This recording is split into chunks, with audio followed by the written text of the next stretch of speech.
नमस्कार। One India Hindi में आपका स्वागत है। मैं हूं शिवराज सिंह। पश्चिम बंगाल में विधानसभा के दूसरे चरण का चुनाव खत्म हो गया है। दूसरे चरण में बंगाल की सबसे हॉट सीट नंदीग्राम भी शामिल रही। यहां मुख्यमंत्री ममता बनर्जी का मुकाबला बीजेपी के शुभेंदु अधिकारी से है।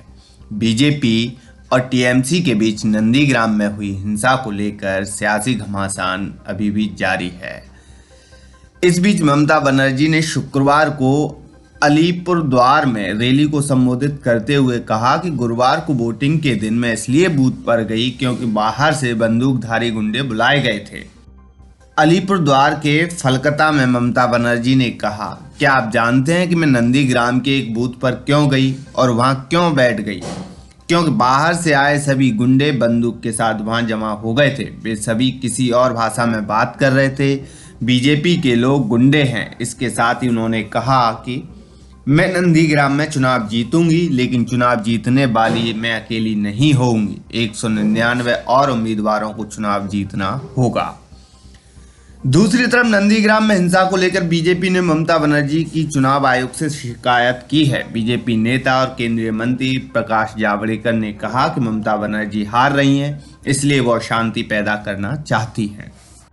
इस तरह से जानबूझकर लोगों को उकसाने की कोशिश हुई और खुद मुख्यमंत्री संवैधानिक पद पर रहकर ऐसा करना, इससे ज्यादा लोकतंत्र का अपमान कोई नहीं हो सकता। इस पर कार्रवाई होनी चाहिए।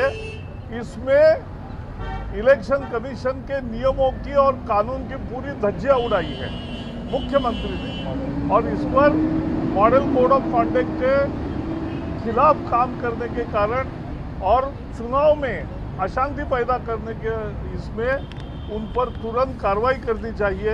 ये एक मांग हमने की। दूसरा, वहां पत्थर भी चले बंगाल में चुनाव को, क्योंकि वो हार रही है, इसलिए वो अशांति पैदा करना चाहते हैं। और उसका ये 2 फेज में जो दिखा है, और कल के खासकर नंदीग्राम में और डायमंड हार्बर में, इसका हमने संज्ञान लिया और रिक्वेस्ट किया चुनाव आयोग को कि, और वो चुस्त व्यवस्था तैयार की है।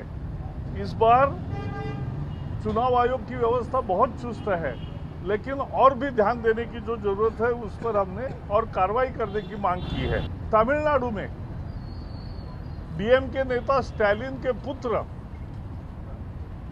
उन्होंने एक बहुत भद्दा ट्वीट किया। हमारे स्वर्गीय नेता अरुण जेटली और सुषमा स्वराज के बारे में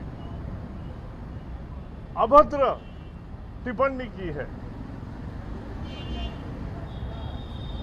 उनकी मृत्यु दबाव में हुई, सब आप जानते हैं।